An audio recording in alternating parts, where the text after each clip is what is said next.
देश में सबसे ज्यादा एससी कहां रहते हैं? गांव में। एसटी कहां रहते हैं? गांव में। ओबीसी कहां रहते हैं? गांव में।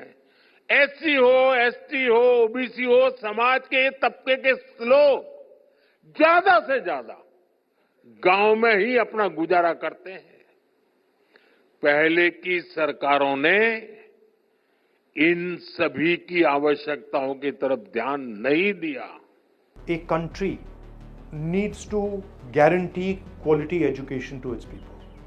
And I don't think that the best way to guarantee quality education to our people is to privatize everything. Because frankly, when you bring the sort of financial incentive into the game, you don't actually give a quality education. The best institutions in our country are government institutions. I argue for much more money being spent in education by government.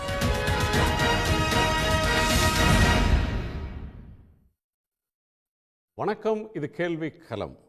டெல்லியில் இன்னைக்கு நடந்த பாரதிய கிராமின் பாரத் மகோத்சவ் அப்படின்ற ஒரு நிகழ்ச்சியில் பிரதமர் நரேந்திர மோடி கலந்து கொண்டு பேசினப்ப கிராமங்களுடைய வளர்ச்சி இது பற்றியெல்லாம் பேசியிருக்கிறார்.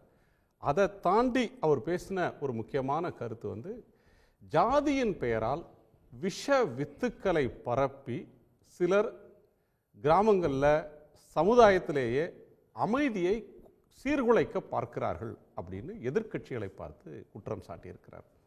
யார் என்று பிரதமர் நேராக சொல்லவில்லை. ஜாதியின் பெயரால் சமூகத்தில் ஒற்றுமையை குலைத்து பிளவை ஏற்படுத்த பார்க்கிறார்கள் அப்படின்னு ஒரு கருத்து. சமூக அமைதியை சீர்குலைக்கிறார்கள் என்பது அவருடைய குற்றச்சாட்டு. யார் என்று அவர் சொல்லவில்லை.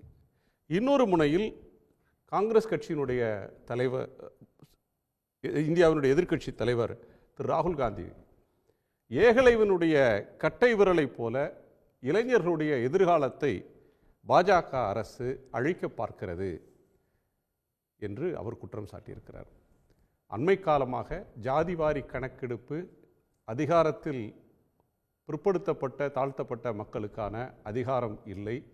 குறிப்பாக முடிவெடுக்கக்கூடிய இடங்களில் ஐஏஎஸ் அதிகாரத்துவத்தில், அதனிலும் குறிப்பாக ஒன்றிய அரசின் செயலாளர் பதவிகள், கேபினட் செக்ரட்டரி தொடங்கி செயலாளர் பதவிகளில் இருக்கக்கூடியவர்களில் பழங்குடியினர், பட்டியல் சமூகத்தைச் சேர்ந்தவர், பிற்படுத்தப்பட்ட மக்கள் இல்லை என்ற குற்றச்சாட்டை தொடர்ந்து திரு ராகுல் காந்தி சொல்லி வருகிறார். ஜாதிவாரி கணக்கெடுப்பை நடத்த வேண்டும் என்று நாடாளுமன்ற தேர்தலுக்கு முன்பிருந்தே அவர் பேசி வருகிறார்.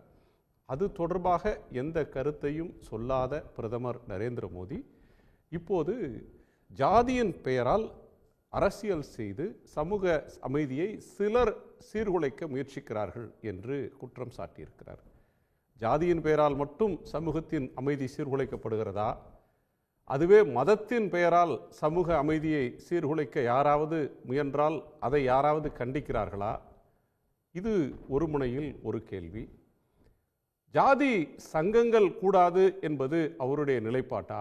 ஒரு புறத்தில் ஜாதி சார்ந்த தொழில்களை ஊக்குவிக்க விஸ்வகர்மா போன்ற திட்டங்களை கொண்டு வந்து அதை நிலைநிறுத்தும் முயற்சியை ஒரு புறத்தில் செய்து கொண்டே, இன்னொரு புறத்தில் சாதி அரசியல் நடக்கிறது என்று விஷ விதைகளை தூவுகிறார்கள் என்று பிரதமர் சொல்வது எந்த அடிப்படையில் சமூக நல்லிணக்கம், சமூக அமைதி, மக்கள் ஒற்றுமை என்கிற கோணத்தில் அதை சொல்கிறாரா, அல்லது எதிர்க்கட்சிகள் வாதத்தை முறியடிப்பதற்காக இந்த கோணத்தை கையில் எடுக்கிறாரா என்பது நம்முடைய விவாதம். நம்மோடு தமிழக வாழ்வுரிமை கழகத்தினுடைய திரு சுப உதயகுமார் அவர்கள், காங்கிரஸ் கட்சியின் செய்தி தொடர்பாளர் திரு அலீம் அல் புகாரி அவர்கள், காங்கிரஸ் கட்சியினுடைய ஓய்வு பெற்ற ஐஏஎஸ் அதிகாரி திரு பாலச்சந்திரன் அவர்கள், பாஜகவினுடைய செய்தி தொடர்பாளர் திரு தூத்துக்குடி செல்வம் அவர்கள், வலதுசாரி திரு எம் குமார் அவர்கள், அனைவருக்கும் என்னுடைய வணக்கம். நான் திரு சுப உதயகுமார் அவருடைய முதற் பார்வையை கேட்கணும். பிரதமர் முன்வைக்கக்கூடிய குற்றச்சாட்டு ஒரு கோணத்தில் பார்த்தா சமூகத்தில் ஒரு அமைதி வேண்டும், சமூக அமைதியை சீர்குலைப்பவர்களுக்கு எதிரான கருத்தாக பார்க்கப்படும். இன்னொரு கோணத்தில் பார்த்தால் சமூக நீதி அரசியலை கையில் எடுக்கக்கூடிய நேரத்தில் அதை வீக்கன் பண்ணுறதுக்கான முயற்சியோ அப்படின்னு சந்தேகப்படுத்தணும். பிரதமருடைய இந்த குற்றச்சாட்டை நீங்கள் எப்படி பார்க்குறீங்க? பிரதமருடைய அந்த பேச்சை நானும் கேட்டேன். அது முழுக்க முழுக்க நேர்மையற்ற ஒரு பத்தாம்பசலித்தனமான ஒரு நிலைப்பாடு. பாரதிய ஜனதா கட்சி ஒரு சாதிய அமைப்பில் நம்பிக்கை கொண்ட ஒரு கட்சி, அரசியல் கட்சி. இவர்களுடைய பேரண்ட் பாடி ஆர்எஸ்எஸ் என்பது அந்த சாதிய அமைப்பை ஊக்குவிக்கக்கூடிய, ஏற்றுக்கொள்ளக்கூடிய ஒரு அமைப்பு. அவர்களுடைய சனாதனம், வர்ணாசிரம தர்மம் எல்லாமே இந்த சாதிய அடிப்படையிலானவை. சாதிக்கு எதிராக பிரதமர் இவ்வளவு உண்மையாக உணர்வுபூர்வமாக சிந்திக்கிறார் என்றால், நாளையே நாடாளுமன்றத்தை கூட்டி இந்த சாதிய அமைப்புகளை எல்லாம் நாங்கள் தடை செய்கிறோம், சாதியை பற்றி யாரும் பேசக்கூடாது, இந்த மனுஸ்மிருதி போன்ற நூல்கள் எல்லாம் தவறானவை, தீங்கானவை, சாதிய அடிப்படையிலான ஏற்பாடுகளை இருக்கக்கூடாது, காஞ்சி காமகோடி பீடாதிபதி உள்ளிட்ட பல்வேறு இந்து மத அமைப்புகள் நடத்துகிற வேத பாடசாலைகளில் ஒரு குறிப்பிட்ட சாதியினர் மட்டும் சேருவதற்கான அந்த வாய்ப்பு இருக்கக்கூடாது, எல்லா சாதியினரும் அங்கே சேரலாம், எல்லா சாதிகளை சார்ந்தவர்களும் அர்ச்சகர்களாகலாம், இங்கே தீண்டாமை, அணுகாமை, காணாமை போன்ற செயல்களை இருக்கக்கூடாது என்றெல்லாம் அவர் ஒரு சட்டம் இயற்றலாம். அப்படி செய்வதற்கு அவர் தயாராக இல்லை. ஆர்எஸ்எஸ் அமைப்பு தொடங்கப்பட்ட போது 1925ஆம் ஆண்டு கேஷவ் பாலிராம் ஹெட்கேவார் என்பவர் முதல் ஷாக்காவை நடத்துகிறார். பீகார், மகாராஷ்டிரா மாநிலம் கோல்ஹாப்பூர் என்கிற ஒரு ஊரிலே. அங்கே உள்ள கோவிலுக்கு சென்று அவர்கள் அந்த ஷாக்காவை பயிற்சியை நடத்துவதற்கு போனபோது அந்த கோவில் அர்ச்சகர்கள் தலித் மக்கள் உள்ளே வரக்கூடாது என்று தடுக்கிறார்கள். கேஷவ் பாலிராம் ஹெட்கேவார், இல்லை, இந்துக்கள் எல்லோரும் ஒரே அமைப்பினர், நாங்கள் சாதிய பிரிவுகளை பார்ப்பதில்லை, அத்தனை பேரையும் உள்ளே அனுமதியுங்கள் என்று அவர் சொல்லவில்லை, போராட்டம் நடத்தவில்லை, அந்த ஏற்பாட்டுக்கு எதிராக குரல் கொடுக்கவில்லை. மாறாக திருட்டுத்தனமாக என்ன சொல்கிறார் என்றால், நாங்கள் இந்த கோவிலுக்குள் வரமாட்டோம், இந்த அமைப்பை நாங்கள் ஏற்க முடியாது என்று அத்தனை பேரையும் வெளியே கொண்டு வந்து விடுகிறார். சவர்கருடைய எழுத்துக்களை, சிந்தனைகளை நாம் பார்த்தால் தெரியும். சனாதனிகள், சாதியை நாங்கள் ஏற்றுக்கொள்ளவில்லை, ஆனால் சனாதனிகள் ஏற்றுக்கொள்ளும் வரை நாங்கள் அந்த ஏற்பாட்டை நாங்கள் கேள்விக்குள்ளாக்க மாட்டோம் என்று சொல்கிறார். முன்னாள் பிரதமர் வாஜ்பாய் நாடாளுமன்றத்தில் பேசியிருக்கிறார். தலித் மக்களுக்கு ஆதரவாக மனமுருகி நெஞ்சுருகி பேசுவார். ஆனால் ஒரு கோவிலுக்குள் நுழைவு என்ற பிரச்சனை வரும்போது அந்த கோவிலுடைய ஆகம விதிகள், சம்பிரதாயங்களை நாங்கள் மறுதளிக்க கூடாது என்று பேசுவார். இந்த ஜாதிக்கு பின்னால் இருப்பது நம்முடைய இந்தியாவில் இருக்கக்கூடிய ஆப்பர்ச்சுனிட்டி ஸ்ட்ரக்சர், அந்த வாய்ப்புகள் கட்டமைப்பு, அதுதான் முக்கியம். இன்றைக்கு சாதி அடிப்படையில் தான் ஒருவருக்கு கல்வி கிடைக்கிறது, வேலை கிடைக்கிறது, வருமானம் அமைகிறது, வாழ்க்கையில் பாதுகாப்பு கிடைக்கிறது. ஒரு ஒரு தனிப்பட்ட நபருடைய, ஒரு குடும்பத்தினுடைய முன்னேற்றம் சாதி அடிப்படையில் தான் அமைகிறது. வேறு 3 விழுக்காடு உள்ள உயர் சாதியினர் இன்றைக்கு இந்தியாவில் உள்ள அனைத்து மட்டங்களிலும், அனைத்து துறைகளிலும் கோலோச்சுவதற்கு காரணம் இந்த சாதி அமைப்பு. அவர்கள்தான் சாதி மறுப்பாளர்களாகவும் தங்களை சித்தரிக்கிறார்கள். சாதி அடிப்படையில் நாங்கள் வரவில்லை, எங்களுடைய அறிவினால், எங்களுடைய ஆற்றலால், எங்களுடைய அனுபவத்தால் நாங்கள் உயர்ந்திருக்கிறோம் என்றெல்லாம் சொல்கிறவர்கள் இந்த சாதிய அமைப்பின் அடிப்படையில் வழங்கப்படுகிற இடஒதுக்கீடை ஏற்றுக்கொள்ள மாட்டார்கள். இந்த சாதி வாரி கணக்கெடுப்பு என்கிற ஒரு பிரச்சனையை இப்போது எதிர்க்கட்சிகள் எடுத்து பேசுவதால், மக்கள் மத்தியில் அதற்கான விவாதத்தை உருவாக்குவதால் இன்றைக்கு பிரதமர் மட்டுமல்ல, அந்த ஒட்டுமொத்த பாரதிய ஜனதா கட்சி, ஆர்எஸ்எஸ், விஸ்வ இந்து பரிஷத், பஜ்ரங் தள் போன்ற அனைத்து அமைப்புகளும் இன்றைக்கு தங்களுடைய தன்னிலையை இழக்கிறார்கள். காரணம், இவர்களுக்கு மிகப்பெரிய அச்சம், சாதி வாரி கணக்கெடுப்பு எடுத்தால் இவர்களுடைய அரசியல் அம்பலப்பட்டு போகும். ஒட்டுமொத்த இந்துக்களுக்கான பிரதிநிதியாக தங்களை வர்ணிக்கிறவர்கள் இந்த இந்து சமூகத்துக்குள் பிற்படுத்தப்பட்ட, தாழ்த்தப்பட்ட மக்கள் எவ்வளவு மிக மோசமான கொடுமைகளுக்கு ஆளாகி இருக்கிறார்கள், வாய்ப்பு இழப்புக்கு ஆளாகி இருக்கிறார்கள் என்பதை அம்பலப்படுத்திவிடக்கூடாது என்பதுதான் இவர்களுடைய நோக்கம். எஸ்சி பிரிவினர் கிராமங்களில் வசிக்கிறார்களாம், எஸ்டி பிரிவினர் கிராமங்களில் வசிக்கிறார்களாம், ஓபிசி பிரிவினர் கிராமங்களில் வசிக்கிறார்களாம், நகர்ப்புறங்களில் வசிப்பதை பற்றி ஒரு வாய் திறக்கவில்லை. இப்படி மேம்போக்காக பேசியே மக்களை மடைமாற்றம் செய்வது, அரசியலை திசை திருப்புவதுதான் பிரதமருடைய நோக்கமாக இருக்கிறது. ஜாதி என்கிற ஒரு அமைப்புக்கு, ஏற்பாட்டுக்கு எதிரான கருத்து பிஜேபி ஆர்எஸ்எஸ்க்கு இல்லை. இன்னொன்று, ஜாதிவாரி கணக்கெடுப்பு அனைத்து சாதியினருக்குமான அதிகார பகிர்வு என்பதை மடைமாற்றுவதற்காக இந்த ஜாதி அரசியல் மூலமாக அமைதியை சீர்குலைக்க பார்க்குறாங்க அப்படின்ற குற்றச்சாட்டை முன்வைக்கிறீங்க. திரு குமார் அவருடைய கோணத்தை கேட்கலாம். குமார், அதாவது அவர் ஜாதியை மென்ஷன் பண்ணி சொன்னது யாரை சொல்லியிருக்காருனாக்கா, இன்றைக்கி காங்கிரஸ் கட்சி வந்து முஸ்லீம் லீக் கட்சியாக மாறிவிட்டது. அப்படி அந்த கண்ணோட்டம் தான் இன்றைக்கி நாடு பூரா இருக்கிறது. ஏன்னா அவங்க வந்து சிறுபான்மையினரை ஒன்று சேர்க்கணும் அப்படிங்கிற முடிவுக்கு வந்ததுனால பல இடங்களில் அதை சொல்ல வேண்டி வந்திருக்கிறது.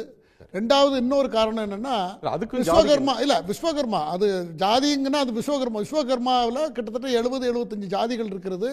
அது வந்து அந்த கைவினை தொழில்களை ஊக்குவிக்கிற வகையில் தான் பிரதமருடைய எல்லா முடிவுகளுமே அதன் அடிப்படையில் தான் அந்த திட்டத்தை கொண்டு வந்து யாரையும் கம்பேர் பண்ணாமல், யாரையும் நிர்பந்திக்காமல், அந்த சூழல் இருக்கிறவங்க அந்த வாய்ப்பு கிடைத்தவங்க அந்த ஆப்ஷனை எடுத்துக்கலாம், அந்த ஆப்ஷனை பயன்படுத்தி கொள்ளலாம் அப்படிங்கிற அடிப்படையில் அதை கொண்டு வந்தாங்க. அது ஒரு நல்ல நோக்கத்தோட.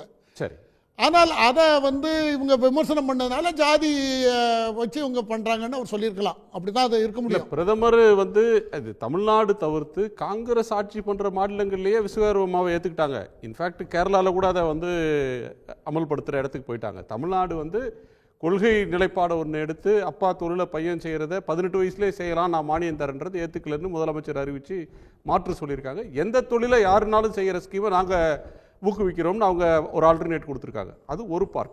காங்கிரஸ் வந்து விஸ்வகர்மா ஸ்கீமுக்கு நேராக அவங்க வந்து எதிர்ப்பு இல்லை. அவங்க ஆட்சி செய்கிற மாநிலங்களில் அது இம்ப்ளிமெண்ட் ஆகுது.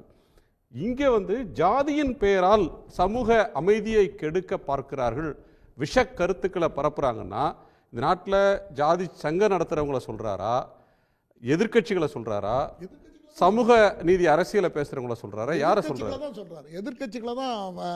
இப்போ பாருங்கள், சாதிவாரி கணக்கெடுத்து எடுத்தால் அவங்க இதெல்லாம் அம்பலம் ஆகிடும் அப்படின்னு சுப்ப உதயகுமார் சொல்கிறார். இதை போல் எத்தனை பேர் சொல்லியிருப்பாங்க, இந்த மாதிரி கருத்துக்களை நிறைய பேர் சொல்லியிருப்பாங்க. அப்போ இந்த மாதிரி கருத்துக்கள் சொல்லும்போது இதெல்லாம் விஷமதை தான். இந்த வார்த்தைகளை ஜாதி அவராக கொண்டு வந்தார். இப்போ மோடி வந்த பிறவா அல்லது வாஜ்பாய் காலத்திலேயே ஜாதியை கொண்டு வந்தாங்க. ஜாதி காலகாலமாக இருக்கிறது. காங்கிரஸ் காலத்தில் அதுக்கு என்னென்ன செஞ்சாங்கிறத அரை மணி நேரம் பேசலாம்.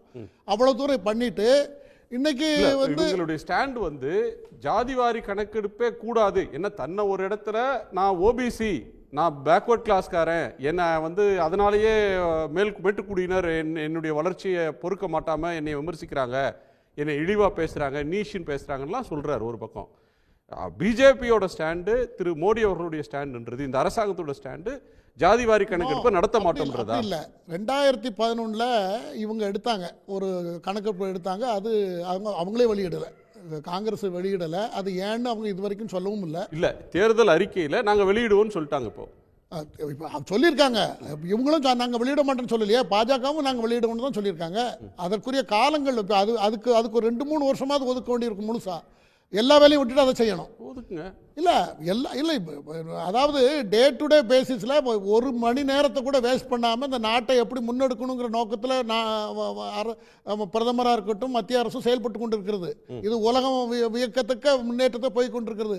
அந்த முன்னேற்றமாக பின்தங்கி இருக்கிறதாங்கிறத பற்றி எந்த விவாதத்திலும் யாரும் கேட்கறதும் இல்லை, யாரும் பதிலும் சொல்கிறது இல்லை. ஒரு நாட்டில் ஒரு ஆட்சி முறை, ஒரு 5 ஆண்டு காலம் ஒரு ஆட்சி இருந்தது என்றால் அது என்னென்ன செய்திருக்கிறது, அது என்ன தவறி விட்டது, எது தவறா செய்து விட்டது என்பதை விவாதிக்கிறத விட்டுவிட்டு யார சொல்றாரு, எதுக்கு சொல்றாரு, யார் சமூக அமைதியை கெடுக்க அவர் எதை செஞ்சாலும் எதையாவது ஒன்றை சொல்லி ராகுல் காந்தி அவர்கள் தேர்தல் இதை சொல்றார். அதாவது கட்டவரல் ஏகலைவன் உதாரணத்தை சொல்றார்.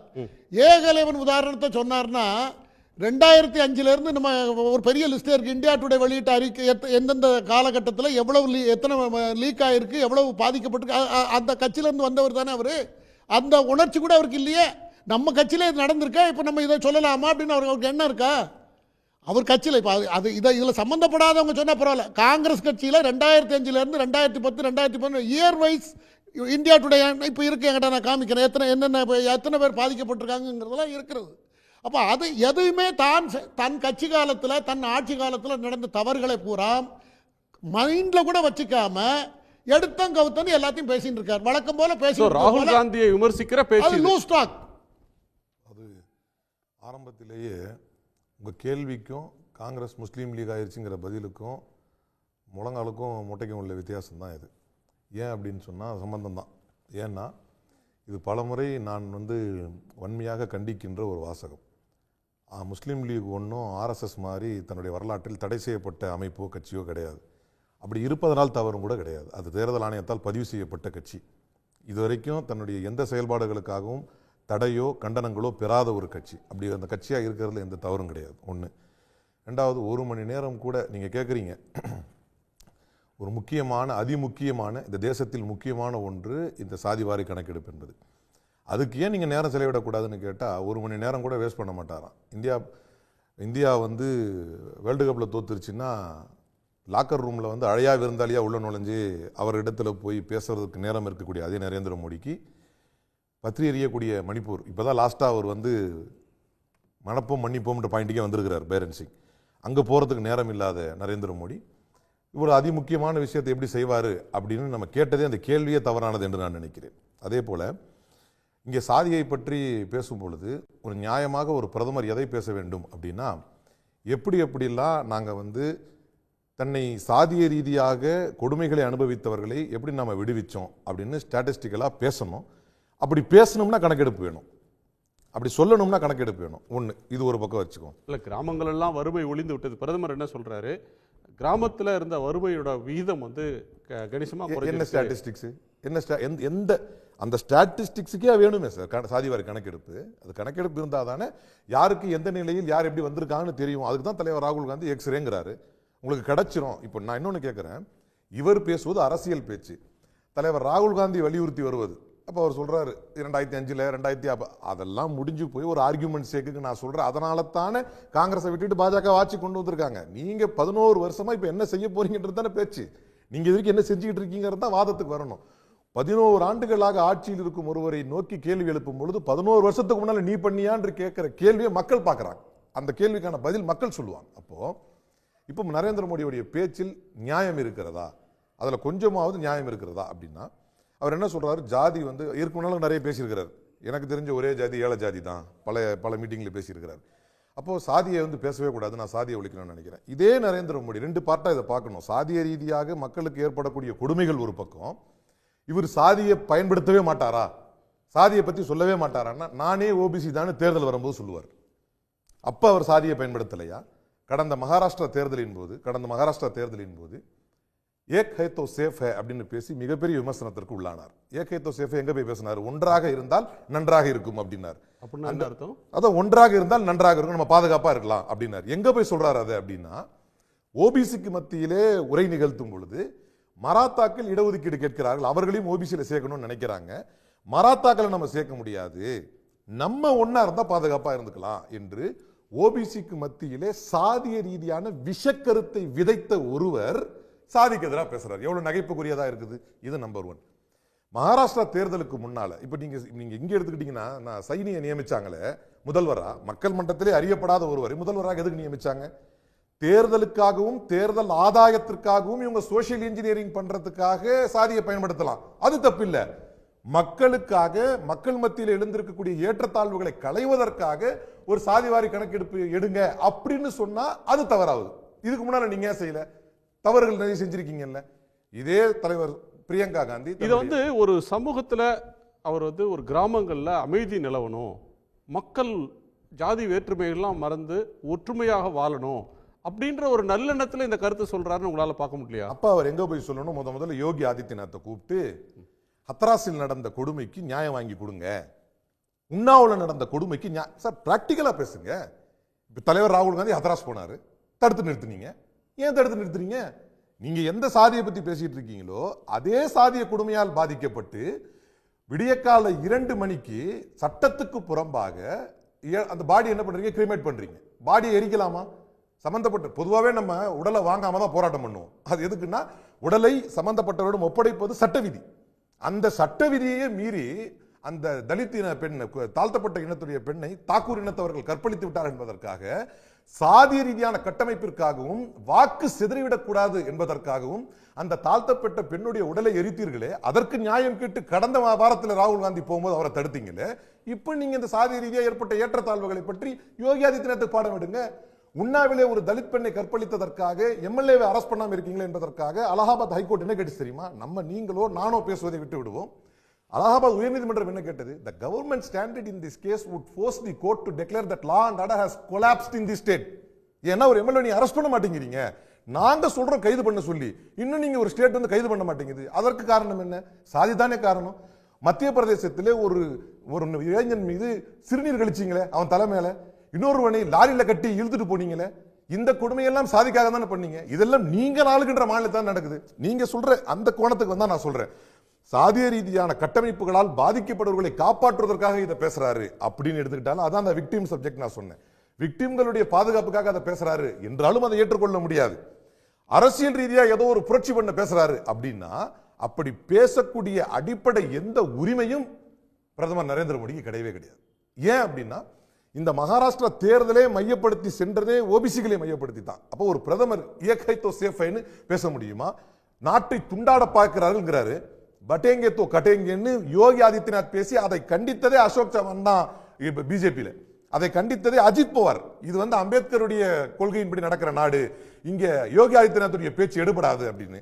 80க்கும் 20க்கும் தான் நீங்க பேச்சு என்று சொல்வதே யோகி ஆதித்யநாத். இந்த பாடம் எல்லாம் அவர் எங்க போய் எடுக்கணும்? முதல்ல இந்த பாடத்தை எடுப்பதற்கான அடிப்படை தகுதி நம்முடைய பிரதமருக்கு இருக்கிறதா என்றால் கடந்த தேர்தல் காலங்களில் முழுக்க அவர் பேசிய பேச்சுகள் எடுத்து பாருங்க சார். வெறுப்பு பேச்சு அல்லது மத வன்முறை பேச்சு அப்படின்றது வந்து நான் சொல்றது ஏகேத்தோ சேஃபே வந்து சாதிய பேச்சு தானே, சாதிக்கு மத்தியில் தானே பேசுறாரு. மராத்தாஸுக்கு இடஒதுக்கீடு தந்துடக்கூடாது, அதை விடுங்க. அப்படியே பார்த்துக்கிட்டீங்கன்னா கூட தேர்தல் மாடல் கோட் ஆஃப் கான்டக்ட் அறிவிக்கிறதுக்கு கொஞ்ச நாளைக்கு முன்னால இவங்க என்ன பண்றாங்க, நான் கிரீமி லேயரா வந்து ஓபிசிஸை கொண்டு வரதுக்காக 8 லட்சமா இருந்ததை வந்து 15 லட்சமா உயர்த்துறாங்க ஓபிசிகளுடைய ஓட்டை டார்கெட் பண்ணி. அப்போ உங்களுக்கு சாதி தெரியலையா?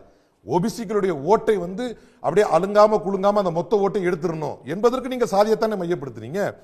அதே மாதிரி கவர்னர் கோட்டால அஜித் பவாருடைய கட்சியில இருந்து ஒரு ஆளை எடுக்கணும் அப்படிங்கிறதுக்காக கவர்னர் கோட்டால ஒருத்தர் எம்எல்சி அறிவிச்சாங்களே, அது ஓபிசியில இருந்து. அப்போ உங்களுக்கு தெரியலையா அது அவர் ஓபிசி சாதியை நோக்கி நம்ம அரசியல் பண்ணுவோம்? வாய்ப்பு கிடைக்கிற நேரங்களில் ஜாதியை வந்து தேர்தல் வெற்றிக்கான ஒரு கருவியா பயன்படுத்துறாங்க அப்படின்றது நீங்க பிஜேபி மேல முன்வைக்கிற ஒரு குற்றச்சாட்டு. ஒரு குற்றச்சாட்டு இல்ல, அது மிகப்பெரிய குற்றச்சாட்டு இல்ல. அது சாதிக்கு எதிரானவன், சாதிய கட்டமைப்புக்கு எதிரானவன், என்கிட்ட சாதினே பேசாதீங்கிறாரு. ஏன்னா இப்ப பார்த்தாலும் சாதி வாரி கணக்கெடுப்பு இவங்களாம் பிரிக்க பாக்குறாங்க. அதுதானே டார்கெட். நீங்க இவங்க பிரிக்க சாதிகளால் ஏற்பட்டிருக்கக்கூடிய பாதிப்பை அலச வேண்டும். அதுல யார் மேல போயிருக்கா, யார் கீழே போயிருக்கா, யார் இடையில நிற்கிறா என்பதை அறிந்து கொள்ள வேண்டும். அதற்காக ஒரு கணக்கெடுப்பு நடக்க வேண்டும் என்று தியாக உணர்வோடு ஒரு தலைவர் பேசிக் கொண்டிருக்கிறார். ஒருவேளை அந்த சாதிவாரி கணக்கெடுப்பை பாஜக நடத்திவிட்டால் டோட்டல் ஸ்கோரும் பாஜகவுக்கு போயிடும். ஒரு வாதத்துக்கு எடுத்துக்கிட்டா பரவாயில்ல, சொன்னாங்க அதை செஞ்சிட்டாங்க அப்படின்னு. அதை கூட செய்ய முடியாத அளவுக்கு சித்தாந்த ரீதியாக பிணைக்கப்பட்டிருக்கிறார். செய்ய முடியாது அவரால், அவருடைய சித்தாந்தம் அவரை விடாது. அப்படிப்பட்ட ஒருவர் இதை பேசலாமா? அப்ப பேசலாமா என்பதை தாண்டி தேர்தல் காரணங்களுக்காகவும் அரசியல் காரணங்களுக்காகவும் மிக தெளிவாக சாதி அரசியலை முன்னெடுக்கக்கூடிய ஒரு தலைவர், நான் சாதிக்க அப்பாற்பட்டவன், நீங்க எப்ப பார்த்தாலும் சாதி சாதின்னு பேசி இந்த நாட்டை வந்து துண்டாட பாக்குறாங்க என்று பேச முடியுமா? சோ அவர் பேச்சு வந்து ரெட்டை நாக்குன்றீங்க. நான் திரு செல்வம் கோணத்தை கேட்கணும். திரு செல்வம், ஒரு ஜாதிவாரி கணக்கெடுப்பு நடத்தினா சமூகத்தில் ஒரு பதட்டம் வந்துருன்னு பிஜேபி நினைக்குதா? ஒரு முக்கியமான கோரிக்கையை எதிர்க்கட்சிகள் இந்தியாவில் பல கட்சிகள் கேட்கிறாங்க. தமிழ்நாடு சட்டமன்றத்தில் கூட தீர்மானம் போட்டு அனுப்பியிருக்காங்க. அதற்கெல்லாம் எந்த பதிலும் சொல்லாத பிரதமர் ஜாதி அரசியலை பண்ணி சமூகத்தில் பதட்டத்தை ஏற்படுத்துகிறாங்க, ஒற்றுமையை கெடுக்கிறாங்க, சீர்குலைக்கிறாங்க அப்படின்னு பேசுறது அவர் செயல்பாட்டுக்கும் அவர் பேச்சுக்கும் முரண்பாடு இருக்கு அப்படின்னு காங்கிரஸ் செய்தி தொடர்பாளர் சுட்டி காட்டுறாரு. இவங்களுக்கு வந்து காங்கிரஸ் இயக்கம் ஏறக்குறைய ஒரு 60 ஆண்டு காலம் இந்தியாவில் ஆட்சியில் இருந்தது. காங்கிரஸ் செய்ய தவறியதை எல்லாம் ஒரு 10 ஆண்டு காலத்துக்குள்ளே இவங்க செஞ்சிடணும் அப்படின்னு நினைக்கிறதுல நியாயம் கிடையாது. ரெண்டாவது, எதை எடுத்தாலும் அண்ணன் சுப உதயகுமார் அவர்களே, நான் பெரிதும் மதிக்கக்கூடிய அண்ணன் சுப உதயகுமார் அவர்கள் நேற்றிலிருந்து அவர் தமிழக வாழ்வுரிமை கட்சியாக தன்னை ஐக்கியப்படுத்தி இருக்கிறார்கள். அவங்க வந்து உடனே வந்து ஜாதி மதம் எதுக்கெடுத்தாலும் ஜாதி, எதை எடுத்தாலும் தாழ்த்தப்பட்டவர், பிற்படுத்தப்பட்டவர், உயர்ந்தவர், தாழ்ந்தவர். நான் எங்க என்ன சொல்றேன்னா, மானுடத்தை பேசுங்க சார், மனித நேயத்தை பேசுங்க. நீங்க எதை எடுத்தாலும் ஜாதி, உயர் ஜாதி, வெறும் 3% இருப்பதாக சொல்லப்படுகிற பார்ப்பன சமூகத்தை மாத்திரமே எத்தனை ஆண்டு காலம் பேசுறது? தந்தை பெரியார் காலத்தில் இருந்து இதுவரை ஜாதி ஜாதி ஜாதி ஜாதி ஜாதின்னு பேசிட்டு இருக்கீங்க. இன்றைக்கு கிராமப்புறங்களிலே டிபேட்ல அரை மணி நேரமா யாரும் பேசவே இல்லையே சார். எந்த குறிப்பிட்ட ஜாதியையும் யாரும் பேசலையே சார். நான் என்ன சொல்றேன்னா, எதுக்கு பிரதமர் அதைத்தான் சொல்றாரு, வெனமம் அப்படின்னு சொல்றாரு. பிராமணர்களை விமர்சிக்க கூடாது அப்படின்றதான் பிரதமருடைய கருத்தா? பிராமண ஆதிக்கத்தை கேள்வி கேட்காதீங்க, அவங்களை விமர்சிச்சு பேசாதீங்கன்றது அவரோட லைன். நீங்க ஜாதிய விஷத்தை விதைக்காதீங்க. நீங்க பொருளாதார ரீதியாக தாழ்ந்து கிடக்கிறவர்களை உயர்த்தணும். பொருளாதார ரீதியாக கல்வி ரீதியாக தாழ்ந்து கிடக்கிறவங்களை உயர்த்துங்க. எதுக்கு எடுத்தாலும் மணிப்பூர் மணிப்பூர் மணிப்பூர். நான் என்ன சொல்றேன், இங்க இருக்கிற அண்ணா யூனிவர்சிட்டியை பேசுங்க. அண்ணா யூனிவர்சிட்டி பேசுறதுக்கு காங்கிரசுக்கு, அதாவது எந்த வகையில காங்கிரஸ் வந்து அது இல்லையா தமிழகத்தில் இருக்கிற தலைப்புக்கு வாங்க. அது சார் ஜாதி அரசியல் மூலமா கெடுத்துருவாங்க அண்ணன் இல்லை, கெடுத்துக்கிட்டு இருக்காங்க. கெடுத்துருவாங்கன்னு கிடையாது, கெடுத்துக்கிட்டு இருக்காங்க. அதாவது ஜாதி கட்சிகளோட பிஜேபி கூட்டு சேராதா? இஸ்லாமியர் ஜாதி அடிப்படையில் இயங்கக்கூடிய அரசியல் கட்சிகளோடு, அது உத்தரப்பிரதேசத்திலனாலும் சரி, பீகார்லனாலும் சரி, தமிழ்நாட்டினாலும் சரி, பிஜேபி கூட்டு சேராதா? விஷ விதைய வந்து அமைதியை சீர்குலைக்கிறது ஜாதியின் பெயரால மட்டும் நடக்குதா? மதத்தின் பெயரால நடக்கலையா? ஜாதியின் பெயராலையும் மதத்தின் பெயராலையும் நடத்த வேண்டாம். உடனே இஸ்லாமியருங்கிறது, உடனே கிறிஸ்தவருங்கிறது. நீங்கள் இந்து கோயிலை பத்தி பேசுற நீங்க வந்து மற்ற கோவில்கள்ல பேசுங்க. அதாவது மெழுகுவர்த்தியை ஏத்துறதை பத்தி பேசுங்க. அதாவது கோவில்ல தீபாராதனை காட்டுவதை பத்தி பேசுற போது மெழுகுவர்த்தி ஏத்துறதை பத்தி பேசுங்க, ரம்சானை பத்தி பேசுங்க. அதை விட்டுட்டு உடனே எதுக்கு எடுத்தாலும் இந்து கோவில்களில், அதாவது ஆலயங்களில் 6 கால பூஜை நடக்கட்டும், தேவாலயங்களில் ஜெபம் நடக்கட்டும், மசூதிகளிலே தொழுகை நடக்கட்டும். அதை விட்டுட்டு நீங்க ஜாதியால் மதத்தால் தங்களுக்கு என்று தனி உரிமை கேட்காதீங்கிறதா பொது சிவில் சட்டம், காமன் சிவில் கோடுங்கிறது. எல்லோருக்கும் எல்லாம் கிடைக்கணுங்கிறதா சார். அதை விட்டுட்டு நான் இந்த ஜாதியை சார்ந்தவன் எனக்கு இதை கொடுங்க, நான் இந்த மதத்தை சார்ந்தவன் எனக்கு கொடுங்க, இதெல்லாம் பேச வேண்டாம் என்பதைத்தான் மாண்புமிகு பிரதமர் நரேந்திர மோடி அவர்கள் சொல்லியிருக்காங்க. மகாராஷ்டிரால சமீபத்தில் நடந்த இந்த தேர்தலில் இஸ்லாமியர்கள் அதிகமாக இருக்கிற இடத்துல பாரதிய ஜனதா கட்சி வெற்றி பெற்றிருக்கிறது. அப்ப பாரதிய ஜனதா கட்சி இஸ்லாமியர்கள் அதிகம் இருக்கிற இடத்துல வெற்றி பெற்றிருக்கு சொன்னா, இஸ்லாமிய மக்களுடைய நம்பிக்கையை பாரதிய ஜனதா கட்சியும் மரியாதைக்குரிய பிரதமர் நரேந்திர மோடி அவர்களும் பெற்றிருக்காங்க. அதனால இனிமேல் ஜாதியை பேசி இவங்களால அரசியல் நடத்த முடியாது. எதிர்கட்சிகளுக்கு நீங்க ஏகலைவனுடைய கட்டவரலை பத்தி பேசுறீங்க. அது வந்து கணக்கிட முடியாத ஆண்டுகளுக்கு முன்னாலே நடந்த ஏகலைவன் அதிலையும் கூட போய், அது இன்னும் சொல்ல போனீங்கன்னா, ஏகலைவன் வந்து துரோணருடைய அந்த உருவச்சிலையை வைத்து அவர் வந்து நேரடியாக பயிற்சி பெற்று அவர் வந்தாருன்னு சொல்றதுதான். அதுல நிறைய விஷயங்கள், சர்ச்சைக்குரிய விஷயங்கள் இருக்கு. அதனால ஏகலைவன் விஷயத்தெல்லாம் ராகுல் காந்தி பேச வேண்டியதில்லை. நாடாளுமன்றத்தில் உரிய முறையில் ஒரு எதிர்க்கட்சி தலைவர் தனக்குரிய கடமையை சரியாக செய்யணும். நாடாளுமன்றத்தை நடத்த விடுறதில்லை. எதுக்கெடுத்தாலும் ஜாதி, எதுக்கெடுத்தாலும் மதம் சொன்னா இந்த நாட்டினுடைய படித்து விட்டு வேலை இல்லாமல் நாடாளுமன்றத்தில் ஜாதிவாரி கணக்கெடுப்பு நடத்தணும். நீங்க மக்கள் தொகை கணக்கெடுப்பு நடத்துறது மாதிரியே ஜாதிவாரி கணக்கெடுப்பு நடத்தணும் அப்படின்னு நாடாளுமன்றத்தில் தானே கேட்க முடியும். ஒரு எதிர்க்கட்சி தலைவர் அப்படி கேட்கறது எப்படி தப்பாகும்? உயர் ஜாதியில் இருக்கிற ஏழைகளுக்கு மட்டும் 10% ரிசர்வேஷன் ஒண்ணு இதே நாடாளுமன்றத்தில் பிரதமர் தானே கொண்டு வந்தாரு. அந்த நாடாளுமன்றத்தில் கேட்காம வேற எங்க கேட்பாங்க? அப்படி கேட்கறது எப்படி சபையை முடக்கிறதாகும்? நான் ஒரே ஒரு விஷயம் நான் என்ன சொல்றேன், நீங்க மாநில அரசுகள் நினைச்சா சென்சஸ் எடுக்கலாமா எடுக்க கூடாதா? எல்லாரும் சென்சஸ் எடுக்க முடியாது. நீங்க இதெல்லாம் எடுத்து மாநில அரசு சர்வே தான் எடுக்க முடியும். சென்சஸ் ஆக்ட் படி சென்சஸ் சென்ட்ரல் கவர்மெண்ட் தான் எடுக்க முடியும், யூனியன் கவர்மெண்ட் தான் எடுக்க முடியும். இப்போ பீகார்ல எடுத்து அதெல்லாம் வந்து அது சர்வே பெண்டிங் இருக்குன்னு வச்சுக்கிடுங்களேன், அது விட்டுருவோம். நீங்க சர்வே, குறைந்தபட்சம் சர்வேயாவது எடுக்கலாம் மாநில அரசு. அதை விட்டுட்டு எதுக்கு எடுத்தாலும் ஜாதியை பேசுறது வேண்டாம். சார், அம்பேத்கர் 10 வருஷத்துக்கு பிறகு ஒரு முறை சென்சஸ் எடுக்கிறது பத்தி பேசுறதுக்கு யூனியன் கவர்மெண்டோட வேலை சார். சுதந்திரம் வாங்கினதுல இருந்து 10 வருஷத்துக்கு ஒரு வாட்டி எடுத்துட்டு வந்திருக்கோம். 61, 71, 81, 91, 2009 கொஞ்சம் 2021 நடக்கல. உலகத்துல சென்சஸ் எடுக்காத பெரிய நாடுகள்ல இந்தியா தான் முக்கியமானது. ஏன் சென்சஸை எடுக்கல? சென்சஸ் எடுக்கும்போது ஜாதிவாரி கணக்கெடுப்பையும் சேர்த்து எடுங்கன்னு கேட்கிறதும், எல்லா மக்களுக்கும் அதிகாரத்தை பகிர்ந்தளிக்கிறது சமூகத்துல விஷ கருத்தாயிடும். அண்ணா ஒரே ஒரு செய்தி, வேற ஒண்ணு கிடையாது. இவங்களுக்கு என்னன்னு கேட்டா, பாரதிய ஜனதா கட்சி ஒரு சாதாரண குடும்பத்தில் பிறந்த ஒருவர் தொடர்ந்து 3 முறை பண்டித நேருவிற்கு பிறகு 3 முறை தொடர்ந்து ஒரு கட்சி ஆட்சி அதிகாரத்திற்கு வந்திருக்கு. காங்கிரஸ் இல்லாத கட்சி ஆட்சி அதிகாரத்துக்கு வந்திருக்கு.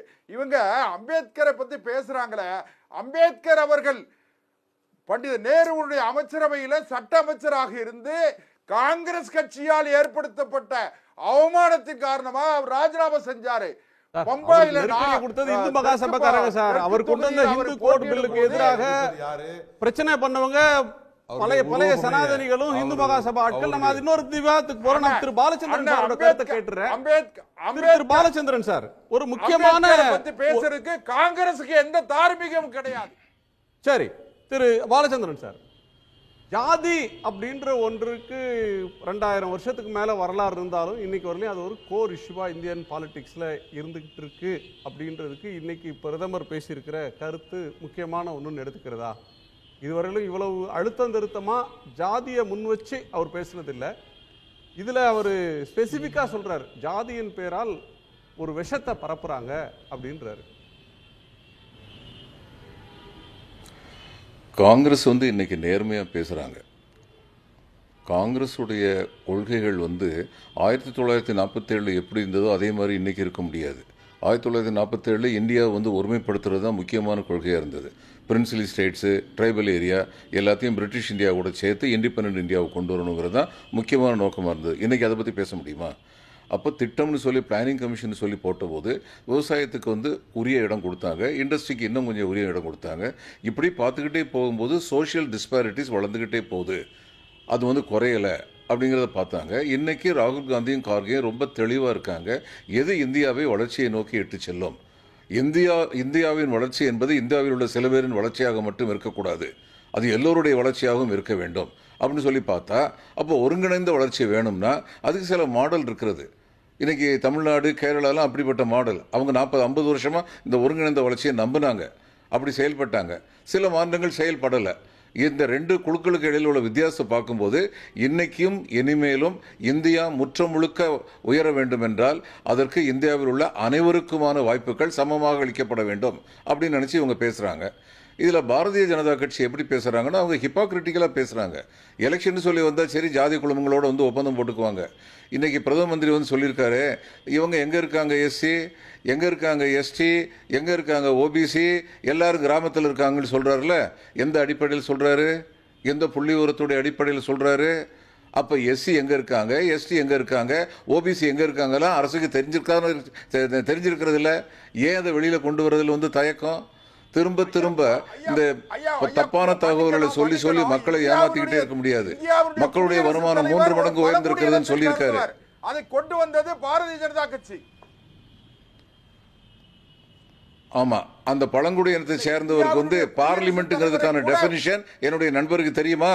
இந்திய அரசியல் சட்டத்தில் பார்லிமெண்ட்ங்கிறதுக்கான டெஃபினிஷன் செல்வம் அவர்களே உங்களுக்கு தெரியுமா? Parliament includes the President of India and members of Parliament. இதுதான் பார்லிமெண்ட். இது நம்முடைய நாட்டுடைய இந்திய அரசியலமைப்பு சட்டம் சொல்லுது. பார்லிமெண்ட்டுக்கு புது கட்டடம் கட்டும் போது நீங்க இது குடியரசுத் தலைவராக கொண்டு வந்தவர் எங்க கொண்டு வச்சீங்க? என்ன பேசுறீங்க நீங்க? சும்மா பேருக்கு ஒருத்தர் அங்க உட்கார வச்சுட்டு அதே மாதிரி தான் இதுக்கு முன்னாடி இருந்தவர் கோவிந்துக்கு என்ன மரியாதை கிடைச்சது? கோயிலுக்குள்ள நுழைய முடியல. இதுதான் நீங்க கொடுத்த மரியாதை இந்த நாட்டுடைய குடியரசுத் தலைவராக கொண்டு வந்ததுக்கு அப்புறமும். அதனால இதெல்லாம் அதிகமா பேசாம இருந்தீங்கன்னா உங்களுக்கு மரியாதையா இருக்கும்.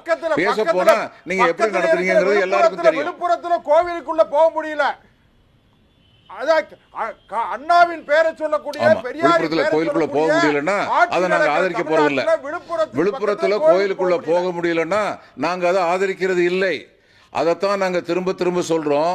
இந்த அளவுக்கு ஜாதி உயர்வு தாழ்வு பற்றி இருக்கக்கூடாதுன்னு பேசுற ஒரு மாநிலத்திலேயே இப்படி இருக்குன்னா, செயல்படுத்துற ஒரு மாநிலத்திலேயே அப்படி இருக்குன்னா, ஒரு ராகுல் காந்தி சொன்னாரு, இது 1000 ஆண்டுகளாக நடந்து கொண்டிருக்கும் கருத்தியல் யுத்தம்.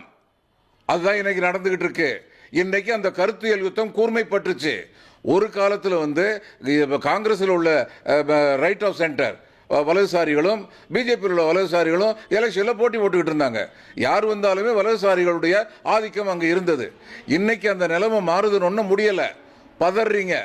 திரும்ப திரும்ப கேட்குறேன், விழுப்புரத்தில் அது நடந்துச்சு இது நடந்துச்சுன்னா அதை நாங்கள் ஆதரிக்கிறோமா? நீங்கள் ஒருத்தர் பட்டியலத்தை சேர்ந்த ஒருத்தரை ஒரு பெண்ணை ஒரு எம்எல்ஏ கற்பழிச்சிட்டாரு யூபியில். இதெல்லாம் செய்தி வந்தது, பொய் இல்லை. அப்போது அந்த பெண்ணுடைய தகப்பனார் தைரியமாக போய் கம்ப்ளைண்ட் பண்ணிட்டார் போலீஸ் ஸ்டேஷனில். அப்போ போலீஸ் ஸ்டேஷனில் விசாரிக்கிறோம் வாங்க அப்படின்னு சொல்லி போலீஸ் ஸ்டேஷனில் அவர் அடித்து கொல்லப்பட்டார் அப்படின்னு சொல்லி செய்தி வந்தது. சொல்லுங்க, என்ன நடவடிக்கை எடுத்தாங்க அந்த கவர்மெண்ட்டில்? பீஃப் வச்சிருக்கிறாரு அப்படிங்கிற சந்தேகத்தில் ஒருத்தர் அடித்து கொண்டாங்களே, என்ன நடவடிக்கை எடுத்தாங்க? இங்கே தமிழ்நாட்டில் ஜாதி கொடுமை இல்லையா? இருக்கு. ஒரு நரிக்குறவ பெண்ணை ஒரு பஸ் நடத்துனர் மரியாதை குறைவாக நடத்தினார்னா அந்த பஸ் நடத்துனர் பணி இடைநீக்கம் செய்யப்படுகிறார். ஏன்னா மேலே உள்ளவங்க தெளிவாக இருக்காங்க. அங்கே மற்ற மாநிலங்களில் நீங்கள் ஆடுற மாநிலத்தில் மேலே உள்ளவங்க எதில் தெளிவாக இருக்காங்க? வர்ணாசிரமத்தில் தெளிவாக இருக்கிறார்கள். நீங்களாம் என்னது ஜாதி ஒழிப்பு பற்றியோ ஜாதி எல்லாருக்கும் ஈக்குவலாக இருக்கணும்னு சொல்லி பேசுறதுக்கு உங்களுக்கு என்ன தகுதி இருக்கு? நான் திரும்ப திரும்ப ஒரு கேள்விதானே கேட்கிறேன். நீங்க வர்ணாசிரமத்தை ஆதரிக்கிறீங்களா? நீங்க வர்ணாசிரமத்தை ஆதரிக்கிறீங்களா இல்லையா? சனாதன வர்ணாசிரமத்தை ஆதரிக்கிறதா இல்லையா? இதைத்தானே கேட்கிறோம். நீங்க நான் பேசும்போது குறுக்க பேசக்கூடாது. நீங்க பேசும்போது நான் குறுக்க பேசல. நான் பேசி முடிச்சதுக்கு அப்புறம் பேசுங்க. உங்களுக்கு வாய்ப்பு அளிக்கப்படும். அந்நேரம் நீங்க பேசுங்க. அதனால இன்னைக்கு நீங்க மறுபடியும் செல்வம், நான் பேசும்போது யூ கேனாட் இன்டர்ஃபியர். நீங்க பேசும்போது குறுக்கிடல. அந்த பண்பாடு நிச்சயமா இருக்கணும். மேற்கொண்டு நான் பேசி முடிச்சதுக்கு அப்புறம் நீங்க பேசுங்க. இந்த நாட்டில் ஜாதி வாரியான கணக்கெடுப்பு நடத்த வேண்டும் சொல்லி எதுக்காக சொல்றோம்? திரும்ப திரும்ப எதுக்காக சொல்றோம்? அப்படி நடத்தும் போதுதான் இந்துத்துவங்கிற அமைப்பில் எல்லாரையும் இந்துக்கள் அத்தனை பேரையும் கொண்டு வந்துட்டு பெரும்பான்மை மக்கள் மேல சில பேர் சவாரி பண்ணிக்கிட்டே இருக்கலாம் அப்படிங்கிற சூழ்ச்சி இருக்கே, அந்த சூழ்ச்சி முறியடிக்கப்படும். யார் எந்தெந்த ஜாதியை சேர்ந்தவங்களுக்கு வாய்ப்புகள் எந்த அளவில் கொடுக்கப்பட்டிருக்கு? காங்கிரஸும் தப்பு பண்ணியிருக்கு, நீங்களும் தப்பு பண்றீங்க. ஜாதிவாரி கணக்கெடுப்பு வரட்டுமே, அப்போ உண்மை தெரிஞ்சிரும்ல. அந்த உண்மையை சொல்றதுக்கே உங்களுக்கு பயம். ஏன்னா அது உங்களுடைய சமுதாய அரசியல் கொள்கைக்கு எதிரானது. அதனால சும்மா பேசுறதுல அர்த்தம் இல்லை, செயல்ல காட்டணும். ராகுல் காந்தி தாங்கள் செய்த தவறுகளை ஏற்றுக்கொள்கிறார். ஆமா, எங்கிட்ட ஃபிகர் இருந்தும் நாங்க வெளியிடல, அடுத்து நாங்க பதவிக்கு வந்தா வெளியிட்டு விடுவோம் அப்படின்னு சொல்றாரு. நீங்க பதவியில் இருக்கீங்க, வெளியிட்டுருங்களேன். ஏன் வெளியிட முடியல? அதனால உண்மையில என்னன்னா இது இரண்டு கருத்தியல்களுக்கும் நடக்கின்ற யுத்தம். இந்த யுத்தத்தில் பிரதம மந்திரி திரும்ப ராகுல் காந்தியும் மற்ற பல மாநிலங்களைச் சேர்ந்த அரசியல் தலைவர்களும் ஜாதிவாரி கணக்கெடுப்பு வேண்டும் அப்படின்ற கோரிக்கை பல காலமா சொல்றாங்க. ஜாதிவாரி கணக்கெடுப்பு வேணும்னு சொல்றதே ஜாதியின் பெயரால் அரசியல் செய்யறது அப்படின்னு சுருக்கி பார்க்க முடியுமா அப்படின்னு ஒரு கேள்வி. அப்போதெல்லாம் நாடாளுமன்றத்திலோ தேர்தல் மேடைகளிலோ எந்த பதிலும் சொல்லாத பிரதமர் இப்ப ஜாதி அரசியல் செஞ்சு சமூகத்தை பிளக்க பார்க்கறாங்க அப்படின்னு சொல்றத எப்படி புரிஞ்சுக்கிறது? மத அரசியல் செய்து ஒரு மதத்தை சேர்ந்தவங்களை இந்த நாட்டில் இருக்கிறதுக்கு உரிமை இல்லாதவங்க அப்படின்னு சொல்றவங்க, அப்படிப்பட்ட எந்த கோரிக்கையையும் காங்கிரஸ் எழுப்பல. காங்கிரஸ் எழுப்புறதெல்லாம் ஜாதிவாரி நீங்க ஆய்வு நடத்திவிட்டால் இந்த நாட்டில் எந்தெந்த ஜாதி அமைப்புகள் எந்தெந்த அதிகார அமைப்புகளில் பலன் பெற்றிருக்கிறார்கள், அதிகார பங்கீடு எந்த அளவுக்கு நடந்திருக்கிறது என்பது தெரியும் அப்படின்னு சொல்றாங்க. This is the basic rule of democracy. டெமோக்ரஸிங்கிறது என்ன? எல்லோருக்கும் எல்லாம் கிடைப்பதற்கான வாய்ப்புகள் வழங்கப்பட வேண்டும். அந்த எப்ப வாய்ப்புகள் வழங்கப்பட்டிருக்கின்றனவா இல்லையாங்கிறது தெள்ள தெளிவாக எப்ப தெரியும்? உங்களுடைய ஜாதிவாரி கணக்கெடுப்பு நடத்தினதுக்கு அப்புறம் தெரியும். ஏன் பயப்படுறீங்க ஜாதிவாரி கணக்கெடுப்புக்கு? ஏற்கனவே உள்ள ஃபிகர், நீங்க தானே அரசியல் இருக்கீங்க, சொல்றதுக்கு உங்களுக்கு என்ன தயக்கம்? சும்மா சும்மா பேசினா பத்தாது. எல்லாரையும் நாங்க பாக்குறோம்னு பாக்குறதுக்கான வாய்ப்பு உங்ககிட்ட இருக்குல்ல, செய்யுங்க. அப்படி செய்யாம ஜாதியினால இந்த நாட்டை, ஜாதி பேரால இந்த நாட்டை பிளவுபடுத்துறாங்க அப்படின்னு யார் சொல்றது? உங்ககிட்ட 2 மாடு இருந்ததுன்னா 1 மாட்டை தூக்கி வெளிநாட்டுல இருந்து வந்தவங்களுக்கு தூக்கி கொடுத்துருவாங்க அப்படின்னு சொல்லி மத துவேஷம் எலெக்ஷன் சமயத்தில் பேசுன பெரியவங்க பேசுறாங்க. இந்த நாட்டில் 80 நாங்க 20 நீங்க புரிஞ்சுக்கோங்க அப்படின்னு வார்னிங் கொடுக்கிறவங்க இந்த நாட்டில் வந்து சமத்துவத்தை பத்தியோ சம உரிமைகளை பற்றியோ பேசுறதுக்கு தகுதி இல்லாதவங்க. இன்னைக்கு பிஜேபி ஆட்சியில் இருக்கு. நீங்க உண்மையிலேயே எல்லா ஜாதியை சேர்ந்தவங்களும் எல்லா குழுமங்களும் சமமான வாய்ப்புகள் பெற வேண்டும் அப்படின்னு நினைச்சீங்கன்னா இன்னைக்கு வரைக்கும் உள்ள ஜாதிவாரி கணக்கெடுப்பு கையில் இருக்கே, அதை வெளியில காட்டுங்க. யாருக்கு எந்த வாய்ப்புகள் இருக்குன்னு சொல்லி தெரியட்டும். யாராவது வாய்ப்புகள் மறுக்கப்பட்டிருந்தா அவங்களுக்கு நாங்க வாய்ப்பு கொடுப்போம் அப்படின்னு சொல்லுங்க, நாங்க அதை வரவேற்போம். வச்சிருக்கிற ஃபிகரை வச்சு அழுத்தி வச்சுக்கிட்டு நாங்க வந்து ஜாதியை பத்தி பேசுறவங்க நாட்டில் பிளவுபடுத்தி பேசுறாங்க அப்படின்னு சொல்றது எந்த விதத்திலையும் நியாயம் இல்லை. சார், ஜாதியை ஊக்குவிக்கணுமா ஜாதியை ஒழிக்கணுமா? ரெண்டுக்கும் ஒரே ஒரு வார்த்தையில் பதில் சொல்லுங்க சார். நம்ம ஃபியூச்சர்ல ஜாதியை ஒழிக்கணுமா அல்லது ஜாதிகளை அடையாளப்படுத்துவதன் மூலம் பதில் சொல்றேன் கேளுங்க. ஜாதிகளை அடையாளப்படுத்துவதன் மூலம் ஜாதிக்குள் சில ஜாதிகள் முன்னேறி சில ஜாதிகள் முன்னேறாமல் இருந்தால் அந்த முன்னேற்ற பாதையின் தடுப்பணைகளை தடுத்து நிறுத்துவதன் மூலம் ராகுல் காந்தி தெளிவாக சொன்னார், there shall come a time when all these reservations will not be required. ஒரு நாள் வரும், அனைவருக்கும் சமமான வாய்ப்புகள் அளிக்கப்பட்ட பின்னால் இந்த ஜாதி கணக்கெடுப்பு, இந்த ஜாதி ரிசர்வேஷன் என்பது தேவையில்லாத ஒரு நாள் வரும். ஆனால் இன்று அந்த நிலை கிடையாது. இது சொன்னாரு. இதுக்கு மேல விளக்கம் தேவையில்லை. ஆட்சியில் இருந்தாங்களே, ஏன் செய்யல? நீங்க சொன்னது இப்ப சொல்றது 60 வருஷமா ஆட்சியில் இருந்தாங்கல்ல. ஆமா, அவங்க செய்யல. சரி, அது கேட்கறீங்கல்ல, நியாயமான கேள்வி. திரு குமார் அவர்களே, நியாயமான கேள்வி. அவங்க இல்ல, அதான் நியாயமான கேள்வி, பதில் சொல்றேன், அமைதியா இருங்க. 60 வருஷம் ஆட்சி செஞ்சாங்க, செய்யல. நீங்க 10 வருஷம் நீங்களும் செய்யலன்னா அவங்க செஞ்சதை நீங்களும் செய்றீங்கன்னா உங்க கையில் எதுக்கு நாங்க ஆட்சி கொடுக்கணும்? அவங்களே ஆண்டுட்டு போட்டோம். சரி, நான் பேசுறேன் இப்போ. சரி சார், நான் கேட்கிறேன் திருக்குமார், ஒரு பாயிண்ட் என்னன்னா, ஜாதியை ஒழிக்கணுமா ஜாதியை வளர்க்கணுமான்னு கேட்குறீங்க. எல்லாருடைய கருத்தும் ஜாதியை ஒழிக்கணும் அப்படின்ற ஒரு கருத்து தான் பெருவாரியானவங்களுக்கு இருக்குன்னு நான் நினைக்கிறேன். அப்ப ஜாதியை ஒழிப்பதற்கு மோடி அரசு வச்சிருக்கிற செயல் திட்டம் என்ன? இந்த 10 ஆண்டுகளில் ஜாதி ஒழிப்பு அப்படின்ற ஒண்ணுக்கு என்ன செஞ்சாங்க?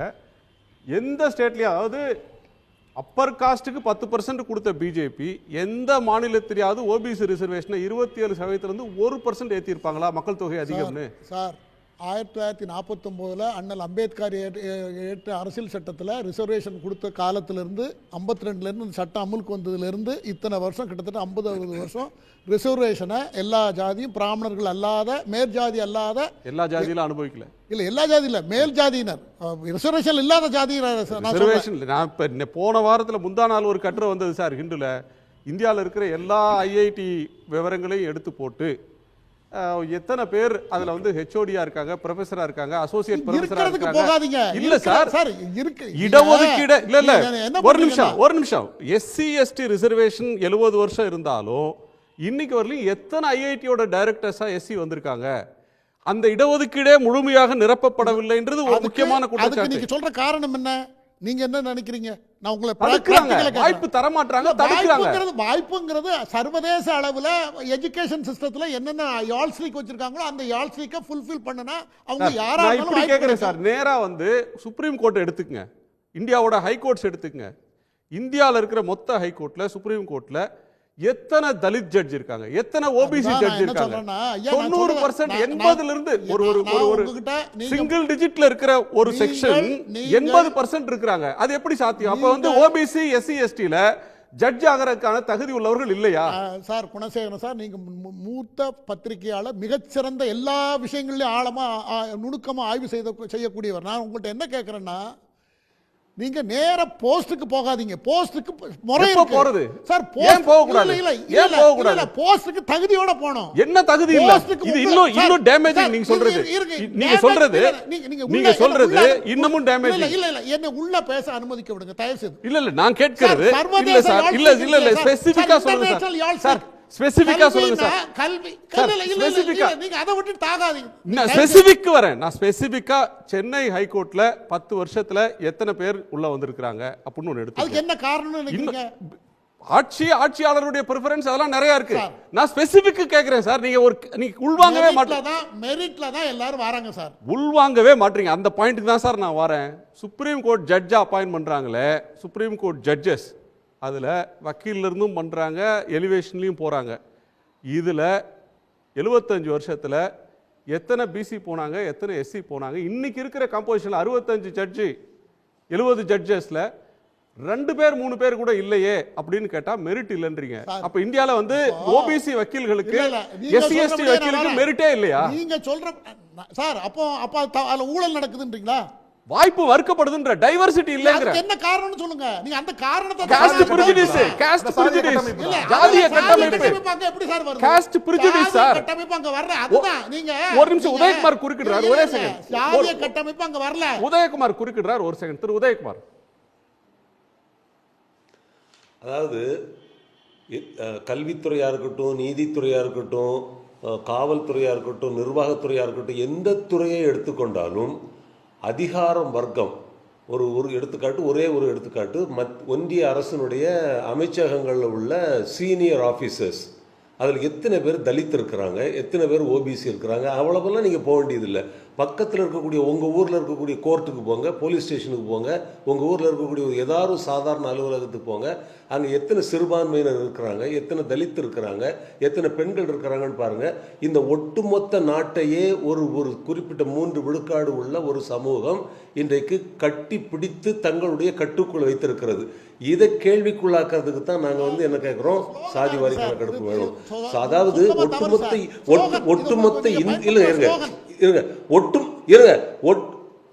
ஒட்டுமொத்த இந்துக்களுடைய பாதுகாவலன், இந்துக்கள் என்றாலே நாங்கள் தான் அவர்களை பாதுகாப்பதற்காக பிறந்து வந்திருக்கிறோம் என்று ஒரு பொய்யான ஒரு தோற்றத்தை உருவாக்குகிற பாரதிய ஜனதா கட்சியும் RSSம் துணை அமைப்புகளும் இந்த சாதி வாரியாக இந்த சமூகத்தை ஆய்வு செய்தால் நம்முடைய அயோக்கியத்தனம் அம்பலப்பட்டுவிடும் என்பதற்காகத்தான் இந்த சாதிய பிரச்சனை இல்லை இல்லை அது வேற வழி இல்லாமல் வேற வழி இல்லாமல் அமித்ஷாவும் நரேந்திர மோடியும் ஒத்துக்கொண்டது போல நடிக்கிறார்களே தவிர சித்தாந்த ரீதியாக, கொள்கை ரீதியாக அவர்கள் அதற்கு தயாராக இல்லை. இன்றைக்கு பிரதமர் பேசியிருக்கக்கூடிய இந்த பேச்சினுடைய அடிப்படையே அந்த சாதிவாரி கணக்கெடுப்பை தடுக்க வேண்டும். சாதியை பற்றி பேசக்கூடாது. சாதியை பற்றி பேசினால் இந்துத்துவா என்கிற அந்த ஏகபோகம் நம்மிடமிருந்து அடிபட்டு போகும். சாதிய ரீதியாக பார்த்தால் இந்து சமூகத்துக்குள் ஏற்படுத்தி வைக்கப்பட்டிருக்கக்கூடிய அயோக்கியத்தனங்கள், அக்கிரமங்கள், அட்டூழியங்கள், அசிங்கங்கள் அத்தனையும் அம்பலப்பட்டு போகும். நாம் நம்முடைய இந்த 10ஆம் பசிலி அரசியல் வெட்ட வெளிச்சத்திற்கு வந்துவிடும் என்கிற அச்சத்தால் தான் இவர்கள் சொல்கிறார்கள். சொல்லுங்க, நான் சொல்றேன்ல ஐயா, பார்லிமெண்ட் கூட்டுங்க, ரெண்டு சபைகளையும் சேர்த்து வச்சு ஒன்று அறிவிங்க. நீங்க ஜாதி கிடையாது, இந்தியாவில் ஜாதி கிடையாதுப்பா, நாளையிலிருந்து ஜாதி கிடையாது, அறிவு அனுபவமும் ஆற்றல் அடிப்படையில் தான் நாங்கள் வேலை கொடுக்க போறோம். சொல்லுங்க பார்க்கலாம். மனுஸ்மிருதி தவறான நூல். என்னை வந்து ஒரு கயிறை கட்டிக்கிட்டு அது கழுத்தில் ஒரு மாலையை போட்டுக்கிட்டு அல்லது வேற ஏதாவது ஒரு அடையாளங்களை வைத்துக் கொண்டு என்னை நான் உயர்ந்தவன் என்று ஏற்றுக்கொள்ளக்கூடாது. உயர்ந்தவன் தாழ்ந்தவன் அரசியல் சமைப்பு சட்டம் 14வது சட்டம் என்று சொல்வது எல்லாரும் சமம். அந்த சமத்துவம் 5000 வருஷத்துக்கு முன்னால அந்த பேசுறீங்களா? இதெல்லாம் அரசியலுக்காக இப்படி பேசிட்டு இருக்கீங்களே, யார எந்த கோர்ட்லயாவது போய் ரெஃபர் பண்ண முடியுமா? மனுஸ்மிருதியில இப்படி சொல்லி இருக்குன்னு நீங்க பிரேயர்ல கேட்க முடியுமா? அப்ப இதெல்லாம் நீங்க வேணும்னு சொல்றது தானே. புதிய அரசியலமைப்பு சட்டத்தை கொண்டு வருவோம். அதாவது புதிய அரசியலமைப்பு, ஒரு நிமிஷம், ஒரே ஒரு நிமிஷம், நான் உங்களுக்கு புதிய அரசியலமைப்பு சட்டத்தை கொண்டு வருவோம். ஒரு நிமிஷம் சார், பேசுறது யாரு ஐயா? புதிய சொல்லுங்க சொல்லுங்க. நீங்க ஏற்கனவே அரசியலமைப்பு சட்டத்தை கொண்டு வருவோம். அதாவது சொல்றது யாரு? அனைத்து ஜாதியினரும் ஏன் அர்ச்சகராக முடியவில்லை என்று சொன்னீர்கள். திருக்குறள் நீங்க படிச்சிருப்பீங்க.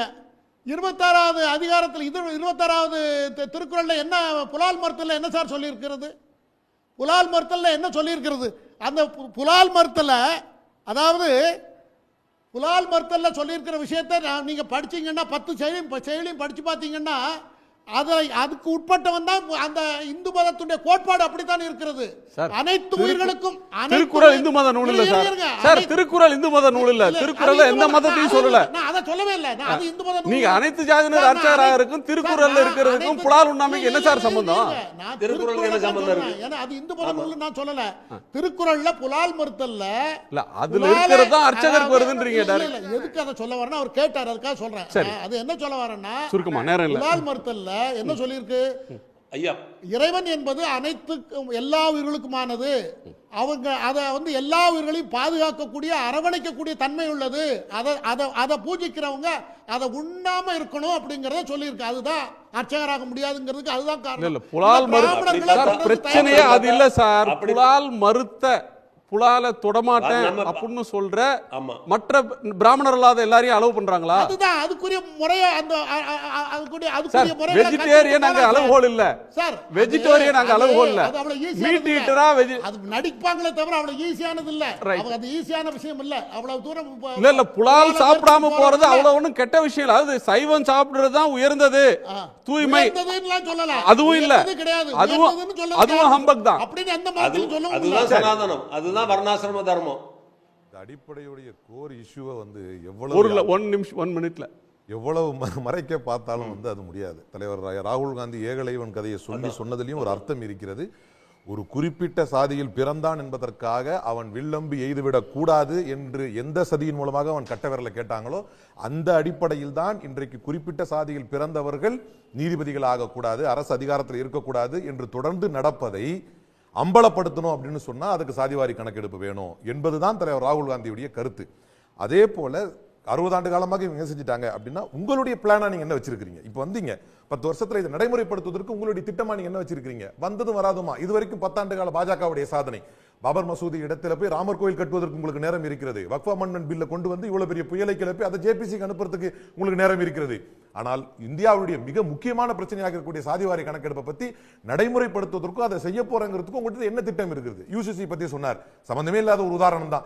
யூனிஃபார்ம் சிவில் கோடை பற்றி நரேந்திர மோடியுடைய ஹேண்ட் பிக்காக ஜஸ்டிஸ் என்ன சொல்லிட்டு போயிட்டாரு, ரித்துராஜ் அவஸ்தி என்ன சொல்லிட்டு போயிட்டாரு, 2018 பிளான் இதுல லா கமிஷன் என்ன சொல்லிட்டு போயிட்டாரு, நெய்தர் டிசைரபிள் நார் நெசசரின்னு சொல்லிட்டாரு. லாஸ்ட் பட் நாட் லீஸ்ட் பார்லிமெண்ட்ல எழுந்து தலைவர் ராகுல் காந்தி இந்த கருத்தை சொல்றாங்க. நீங்க பார்லிமெண்ட்டை நடத்த விட மாட்டேங்கிறீங்க. When parliament is used to dissolve issues, obstructing parliament is not undemocratic அப்படின்னு சொன்னதே சுஷ்மா ஸ்வராஜும் அருண் ஜேட்லியும் தான். நீங்க பாராளுமன்றத்தில் அவசியமான பிரச்சனைகளை பேசாமல் அர்த்தமற்ற விஷயங்களை பேசி மத துவேஷங்களை கிளப்பி கொண்டிருக்கும் பொழுது இந்த நாட்டின் அவசியமான ஒன்றை பேசி பாராளுமன்றத்தை முடக்குவதுதான் ஜனநாயகம். நன்றி நன்றி. திரு செல்வம் நிறைவு பார்வை சுருக்கமா. அதான் வேற ஒண்ணும் இல்லை சார். இவங்களுக்கு வசதிப்பட்டா எதுக்கு நாடாளுமன்றம் தொடங்கிய உடனேயே அதானி அம்பானிங்பாங்க. நீங்க கேரளால பக்கத்தில் இருக்கிற கேரளால எடுத்துக்கிட்டீங்கன்னா விழிஞ்சியம் துறைமுகத்தை அம்பானிக்கு கொடுத்தது, அதானிக்கு கொடுத்தது. அதானி அம்பானி வாழவே கூடாதுன்னு சொல்லிட்டு இருக்கிறோம். ஆட்சி முறைகேடு செய்தார்களா? முறைகேடை விசாரிங்க. இல்ல அதுக்கு இல்ல, நான் என்ன சொல்றேன்னா இவங்களுக்கு தேவைன்னு சொன்னா ஜாதியால் மதத்தால் இனத்தால் இனக்குழுக்களை உருவாக்கி நாட்டில் இவர்கள் பிளவு ஏற்படுத்த முயற்சிக்கிறார்கள். அதை பாரத பிரதமர் நரேந்திர மோடி அவர்கள் கண்டிக்கிறார்.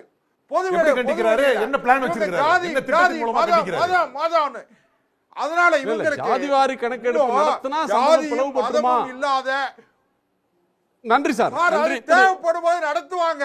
மத்திய அரசாங்கம் மரியாதைக்குரிய பிரதமர் நரேந்திர மோடி அவர்கள் ஜாதிவாரி கணக்கெடுப்பு நடத்த வேண்டிய தேவையும் அவசியமும் ஏற்படுகிற பொழுது மத்திய அரசு செய்யும். ஆனா இவங்க எதுக்கு எடுத்தாலும் சனாதானம், மனு தர்மம், மனுஸ்மிருதி இதையே சொல்லி சொல்லி சொல்லி இவங்களுக்கு வேற வேலையே கிடையாது சார். அரசியல் மக்களால் ஒதுக்கப்பட்டவர்கள். அதான் சார் பாரதிய ஜனதா கட்சி எல்லோருக்குமான கட்சி, எல்லா மதத்துக்குமான கட்சி, எல்லோருக்குமான கட்சி. நரேந்திர மோடி பிரதமருடைய இந்த பார்வை முழுக்க முழுக்க தங்களுடைய சாதியத்தை, சாதிய வன்மத்தை, மத வன்மத்தை மறைப்பதற்கான ஒரு முயற்சி. இவர்கள் சாதியை தூக்கி பிடிக்கக்கூடிய அமைப்பினர் சாதி வாரி கணக்கெடுப்பு நடத்தி அனைத்து தரப்பு மக்களுக்கும் அவரவருக்குரிய வாய்ப்புகளை வழங்குவதுதான் இங்கே தீர்ப்பாக இருக்க முடியும், நிரந்தரமான தீர்வாக அமைய முடியும். அதை மறுப்பதற்கு, அதிலிருந்து தப்பித்துக் கொள்வதற்கு, மக்களை திசை திருப்புவதற்காக இப்படிப்பட்ட ஒரு கேவலமான ஒரு வார்த்தையை, ஒரு வாதத்தை அவர் முன்வைக்கிறார். நன்றி சார், நன்றி. எல்லோருக்கும் நன்றி. மீண்டும் சந்திப்போம். இது கேள்விக்களம், மக்களின் மேடை.